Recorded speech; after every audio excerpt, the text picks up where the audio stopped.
지난주 우리가 살펴봤듯이 야곱은 130세에 70명의 가족과 함께 애굽으로 그렇게 이주해 갔습니다. 바로 앞에선 야곱이 지난날 자신의 삶을 평가를 하는데요. 어떻게 지난날 자신의 삶들을 평가했는지 47장 9절 한번 보십시오. 지난날에 야곱이 자기가 살아온 인생을 어떻게 평가하고 있습니까?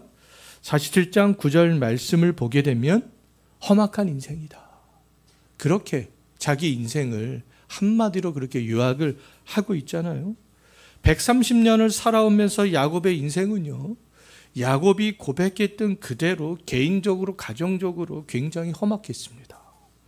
야곱은 아버지와 형 에서를 속이고 영적인 복을 가로챈 이후에 삼촌 라반에 있는 밧단 아람으로 도망가야 하는 그런 삶들을 살았죠.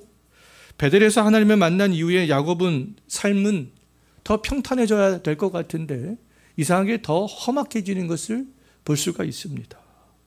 20년 동안 삼촌 라반의 거짓말 속에서 노동력을 착취당하면서 그렇게 살았죠.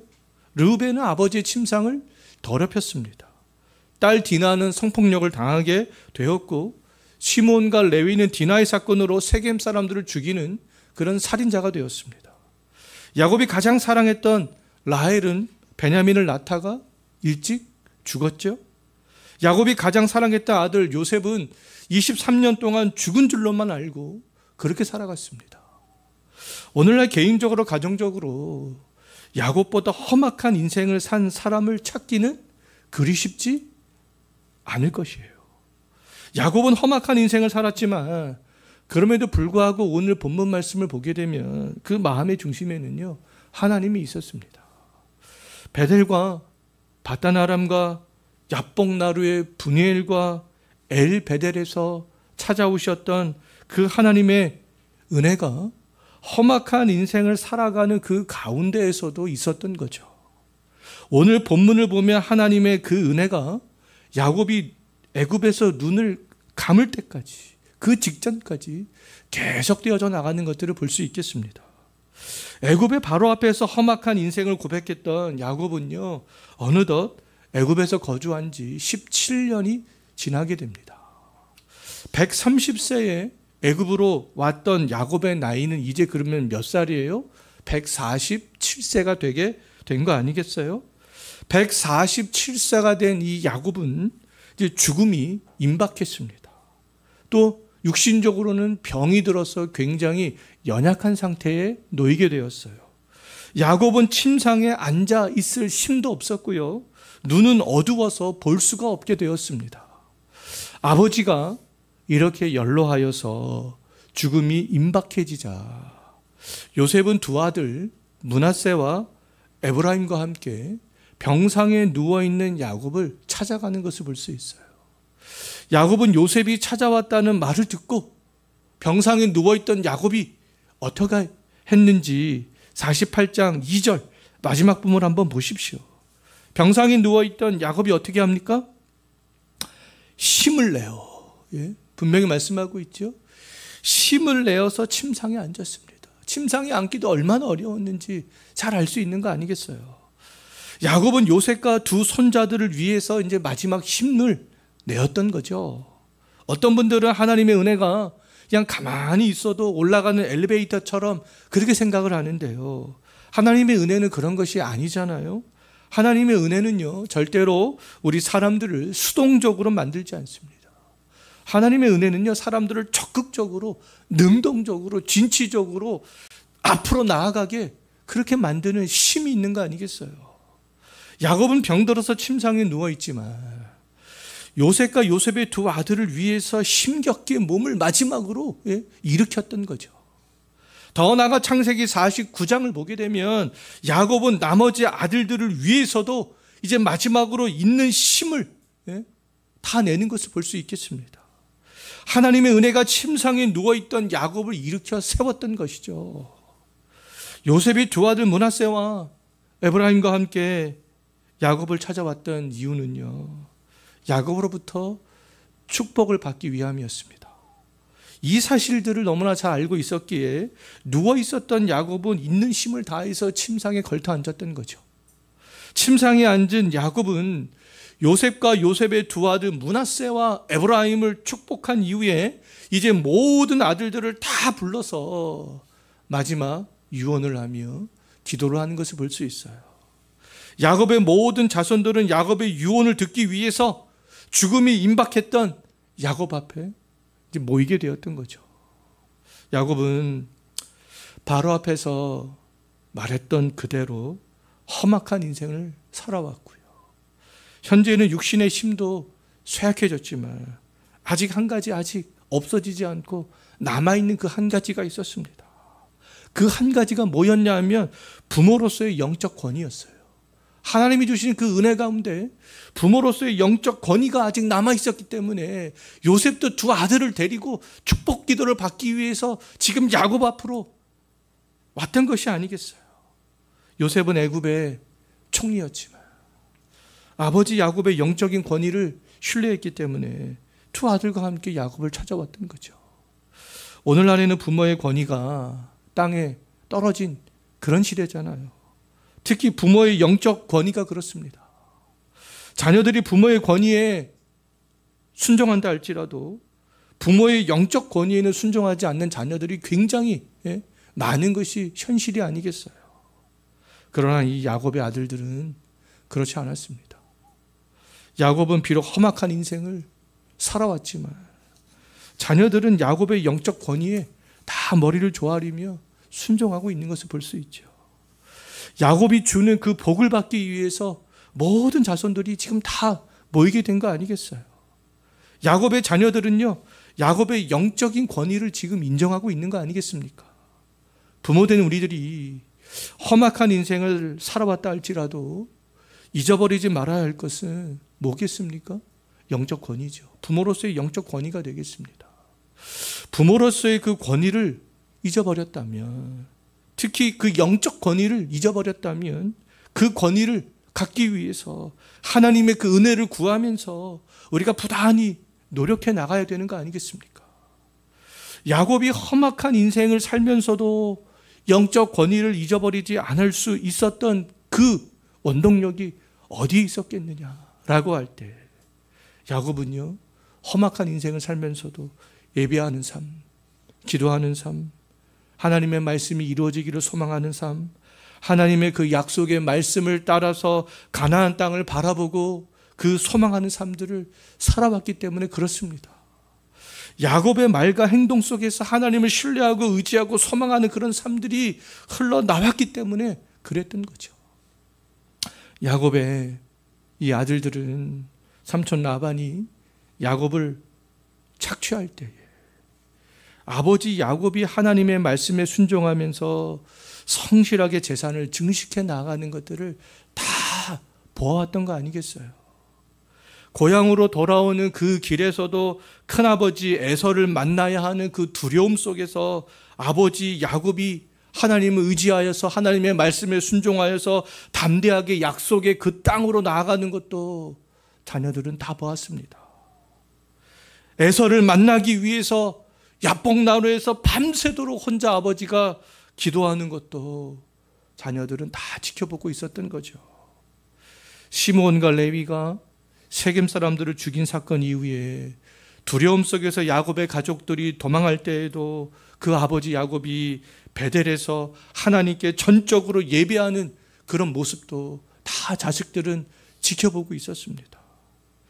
야곱의 아들들은 이렇게 야곱이 험악한 인생을 살아가는 그동안에도 어떻게 아버지 야곱이 믿음의 삶을 살아가는지 다 보고 있었던 거죠. 오늘날 우리의 자녀들도 우리 부모가 어떤 삶을 살아가는지 말은 안 해도 다 지켜보고 있는 거예요. 자녀들은 부모가 살아가는 삶의 그 방식을 속으로 다 평가하고 있습니다. 특히 믿음의 삶을 살아가는 모습들을 지켜보고 있는 거죠. 야곱은 험악한 삶을 살아왔지만 야곱 앞에 모인 자녀들은 야곱의 지금 험악한 그 인생을 살아왔던 그 삶의 모습들을 지금 기억하고 있지 않는 거 아니겠어요? 그럼 무엇을 기억하고 있는 것이겠습니까?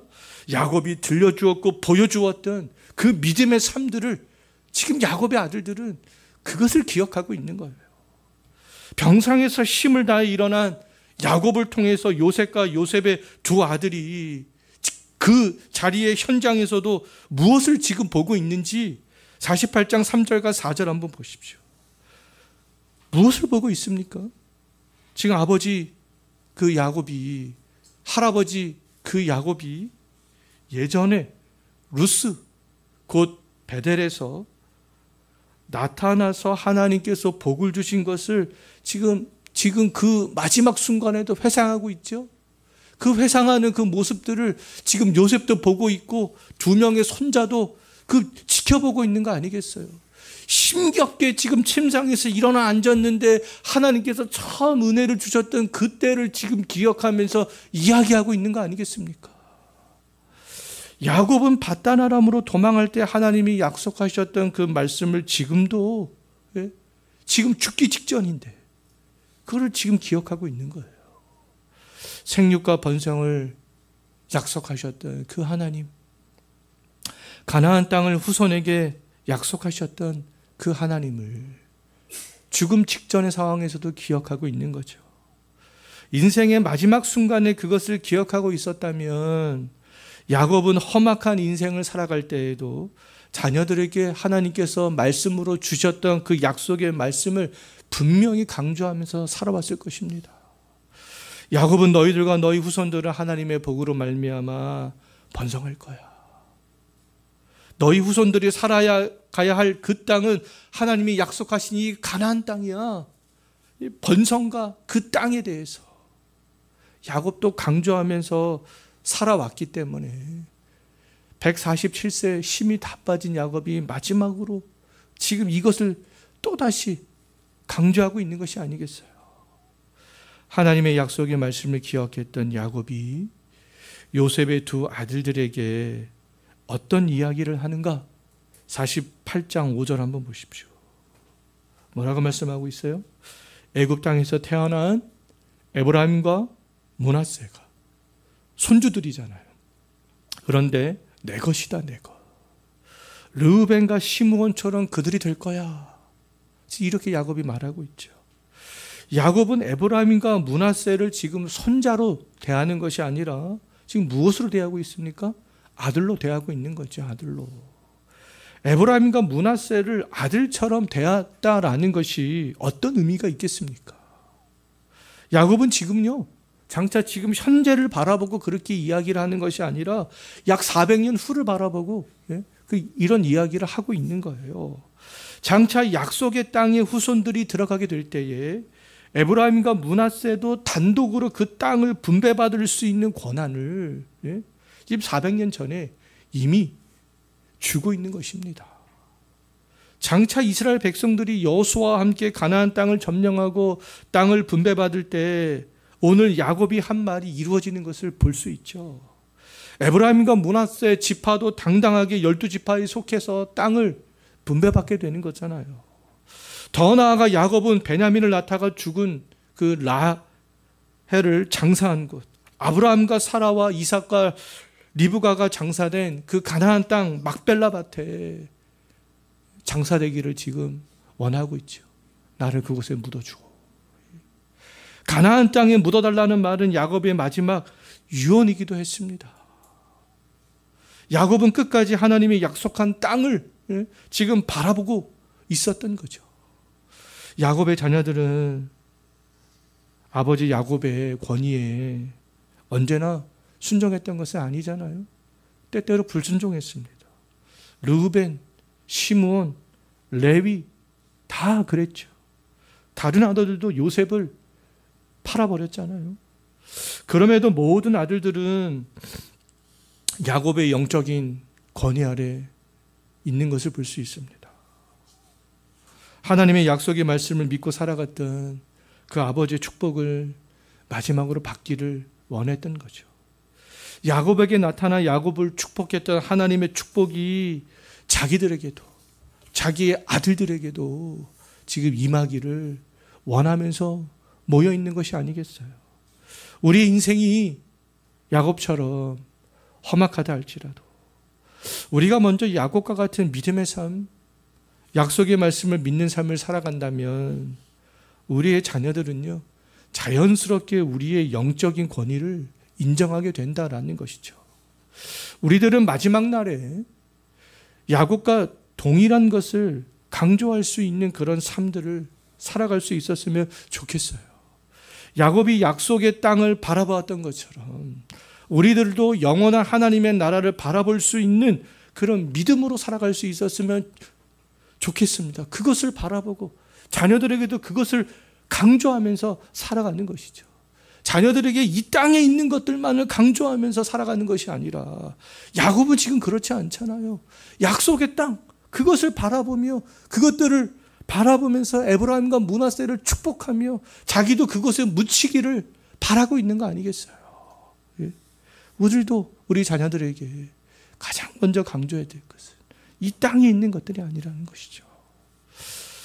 요셉이 죽음이 임박한 아버지 야곱에게 마지막으로 원한 것은요, 자녀들을 위한 축복 기도였습니다.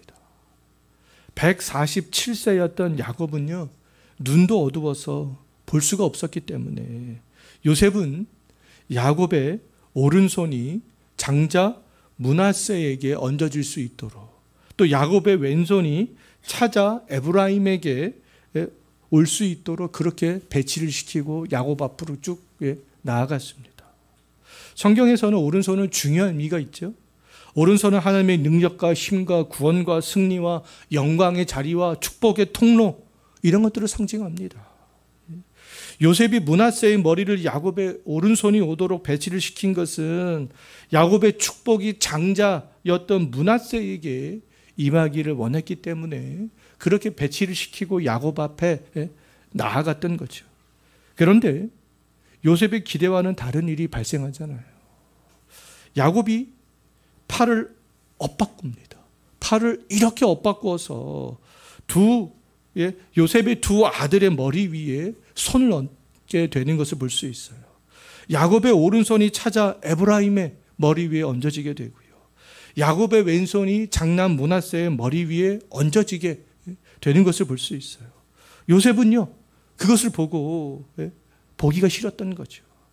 그래서 아버지 야곱의 팔을 다시 이렇게 바꾸려고 합니다. 그런데 야곱이 그것을 허락하지 않죠. 요셉의 요구를 허락하지 않으면서 야곱이 요셉에게 뭐라고 하는지 48장 19절 한번 보십시오. 뭐라고 합니까? 나도 안다, 내 아들아. 나도 안다. 지금 야곱이 눈이 보여요, 안 보여요? 안 보여요. 그런데 그 모든 것들을 다 안다. 그렇게 지금 야곱이 이야기하고 있죠. 야곱이 팔을 엇바꾸어 기도한 것은 야곱의 의도였던 거죠. 야곱은 눈이 어두워 보이지는 않았지만 이미 요셉의 의도를 다 파악하고 있었습니다. 므낫세를 앞세웠던 요셉의 생각과는 다르게 야곱은 지금 누구를 앞세우고 있어요? 차남 에브라임을 앞세우고 있는 것이죠. 므낫세는 애굽의 총리의 아들로서 에브라임보다 더 많은 것들을 분명히 누렸을 것이고 더 많은 것들을 받았을 것입니다. 그러나 그것은 세상이 축복하는 방식이죠. 하나님이 축복하는 방식은 아니다라는 겁니다. 하나님의 생각은 인간의 생각과 완전히 다른 거 아니겠어요? 야곱은 이 사실을 너무나 잘 알고 있었습니다. 예전에 야곱의 아버지 이삭도 에서와 자기를 그렇게 했죠. 아버지 이삭은 에서에게 축복을 하고 싶었지만 이삭의 축복은 야곱에게로 그렇게 이어지게 되었습니다. 이삭도 눈이 어두워서 보지는 못했지만 야곱과는 다르게 이삭은 영적으로도 어두웠던 것들을 우리 이미 다 살펴봤죠. 영적으로도 어두웠던 이삭은 하나님의 뜻을 분별하지 못하고 생각하지 못했습니다. 하나님은 에서와 야곱이 태어나기 전부터 야곱을 사랑하셨지만 이삭은 끝까지 자기 고집과 생각대로 에서를 축복하려고 했던 거 아니겠어요? 이삭의 아내 리브가와 야곱은 그것 때문에 바람직하지 않은 방법으로 이삭의 축복을 얻을 수밖에 없었습니다. 그러나 야곱은 이삭과 달랐죠. 똑같이 눈이 어두워서 볼 수 없었지만 아버지 이삭과 달랐습니다. 야곱은 나이가 많아 눈이 어두웠지만 영적으로는 밝아 있었던 것이죠. 어두워 있지 않았습니다. 모든 자손들이 야곱의 영적인 권위 아래 순종할 만큼 영적인 눈은 밝아 있었던 것이 아니겠어요. 야곱은 눈이 어두웠으나 믿음으로 팔을 엇바꾸어서 오른손으로는 에브라임을, 왼손으로는 므낫세를 축복했던 거죠. 이 야곱의 축복으로 에브라임은 이스라엘이 출애굽하여 가나안 땅을 차지할 때요, 굉장히 중요한 역할을 하게 되는 것을 볼 수 있습니다. 여호수아도 에브라임 지파였을 뿐만 아니라 솔로몬 이후에 남유다와 북이스라엘로 분열되었을 때에도 에브라임의 영향력은요, 북이스라엘에서 가장 막강했습니다. 때문에 북이스라엘 전체를 지칭할 때도 성경에서는 간혹 가다가 북이스라엘, 이스라엘이라고 지칭하지 않고 에브라임 이렇게 지칭하기도 하는 것들을 볼 수 있어요. 히브리서에서 말씀하는 것처럼 야곱은요, 팔을 엇바꾸어서 기도했던 것이죠. 믿음으로 팔을 엇바꾸어서 그렇게 기도했던 것입니다. 야곱은 하나님의 그 뜻이 므낫세가 아닌 에브라임에게 있다는 것을 믿음으로 알았던 거예요. 하나님의 그 뜻을 확신했기 때문에 야곱처럼 믿음으로 행하는 것이 하나님의 방식이 되는 거죠. 영적인 권위가 있는 사람들이 행하는 방식이 되는 것입니다. 세상의 방식을 따라가지 않는 거죠. 하나님의 은혜와 하나님을 향한 믿음이 이 야곱의 행동을 이처럼 적극적으로 바꾸게 했던 것이 아니겠어요. 우리 그리스도인들에게 필요한 것은 하나님의 은혜가 되겠고요. 은혜 아래 있는 사람들이 행하는 방식은 야곱이 믿고 팔을 엇갈려 두 자손들의 머리 위에 얹었던 것처럼 믿고 행하는 것이죠. 세상의 방식을 거스르는 겁니다. 하나님의 뜻이 맞다고 확신이 된다면, 은혜는 하나님의 사람을 이처럼 수동적으로 만들지 않잖아요. 힘이 다 빠져 침상에 앉기도 힘들고 눈도 보이지 않지만 야곱은 영적인 권위가 있었고 이미 믿음으로 모든 것들을 다 알고 있었던 거 아니겠어요?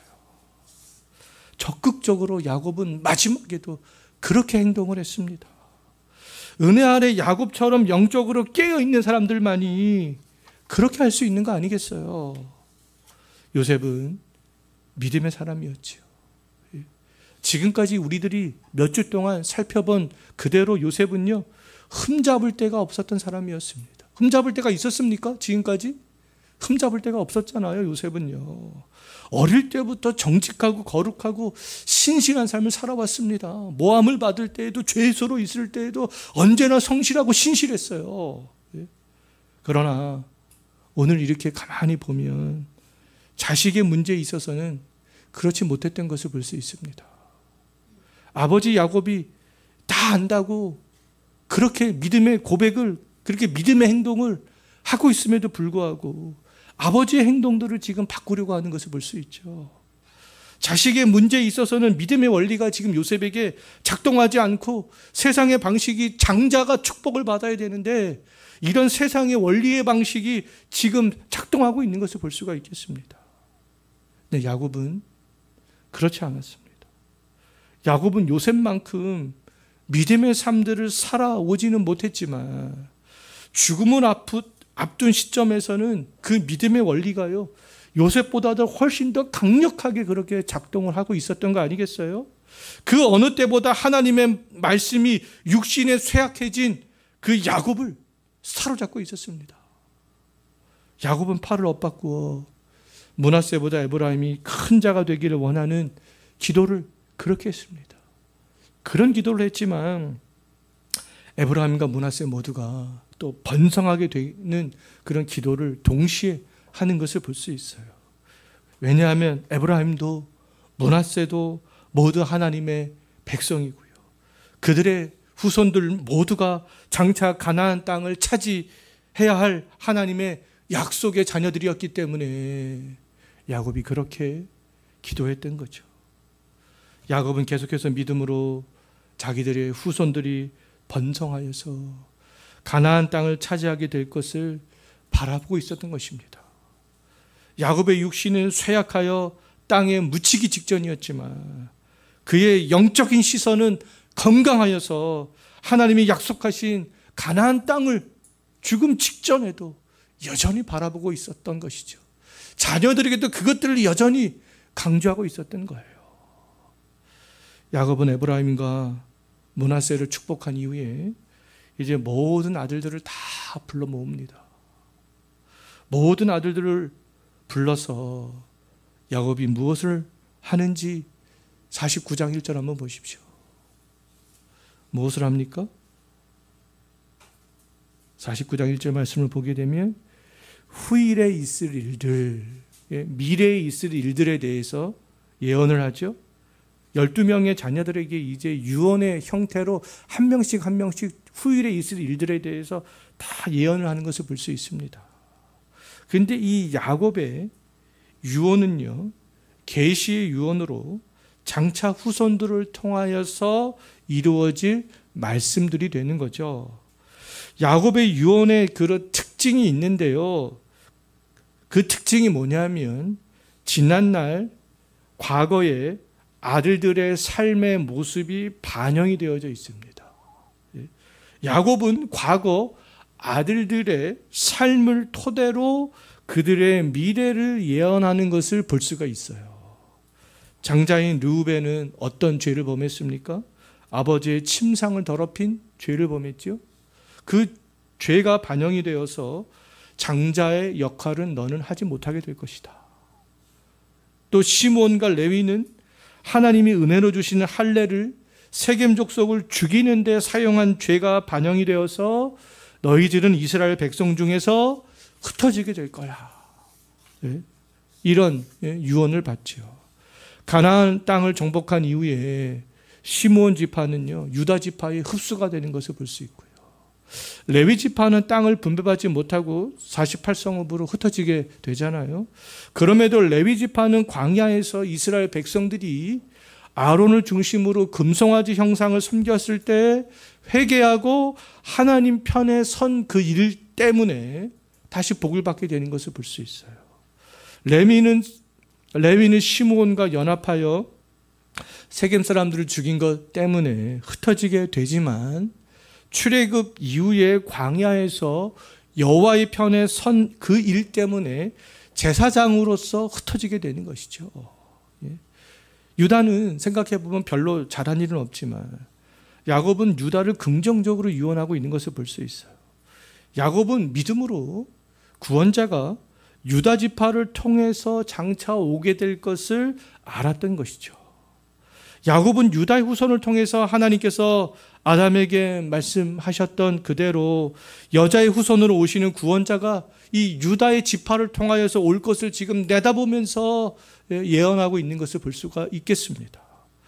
야곱은 유다를 모든 형제들 중에서 가장 높임을 받을 사람으로, 또 그 누구도 감히 상대할 수 없는 강력한 사자 새끼로, 왕권과 통치자를 상징하는 그 규와 지팡이를 가진 자로, 모든 것들을 풍족하게 가진 자로 그렇게 유언을 하고 있는 것을 볼 수 있어요.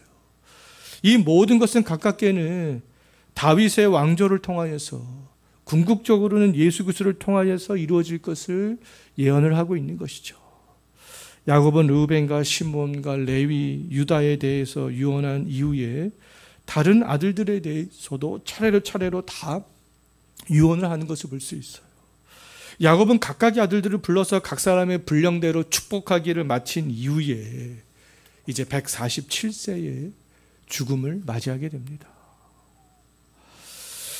죽음 직전 야곱의 육신은 힘을 내어 침상에 앉아야 할 만큼 병들어 있었고 눈은 어두워서 볼 수가 없었지만 그의 영혼만큼은 반짝반짝 빛나고 있었죠. 믿음으로 하나님의 뜻을 분별할 수 있었고 약속의 말씀을 기억하면서 자녀들과 후손들이 장차 하나님이 약속하신 땅에서 살아가게 될 것을 기도하면서 유언했고 자신도 애굽 땅이 아닌 가나안 땅에, 그 약속의 땅에 묻히기를 마지막으로 소망하면서 그렇게 죽었잖아요. 야곱은 그 누구와도 비교도 안 될 만큼 그런 험악한 인생을 살아왔지만 하나님의 은혜 아래 믿음의 삶을 살아간 삶의 마지막 결실이 지금 창세기 48장과 창세기 49장에서 나타나고 있는 거예요. 자녀들은 야곱이 험악한 인생을 살았다 할지라도 약속의 말씀을 기억하고 그 약속의 말씀이 자녀들을 통해서 이루어지기를 소망하면서 살았던 아버지 그 야곱의 신앙을 인정하지 않을 수 없었던 거죠. 여기 있는 우리에게도 자녀들이 있습니다. 우리들이 인생의 마지막에 직면했을 때 우리 자녀들이 우리를 어떻게 평가할까요?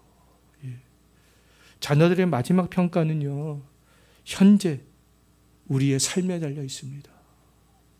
현재 우리들이 어떤 믿음의 삶을 살아가고 있는지, 정말로 부모들이 하나님이 약속하신 영원한 하나님의 나라를 바라보고 살고 있는지, 우리 자녀들에게 세상에 있는 것만 강조를 하고 있는지, 아니면 영원한 하나님의 나라의 그 말씀들을 강조하고 있는지, 우리 자녀들은 우리의 삶들을, 부모된 우리의 삶과 우리의 말과 그 모든 것들을 다 지켜보고 있는 거죠. 인생의 마지막 날에 자녀들로부터 야곱처럼 영적인 권위를 인정받기를 원하신다면, 야곱처럼 말씀으로 자녀를 향해 유언을 하고 하나님이 약속하신 영원한 하나님의 나라를 바라보기를 원하신다면 현재의 삶이 중요합니다.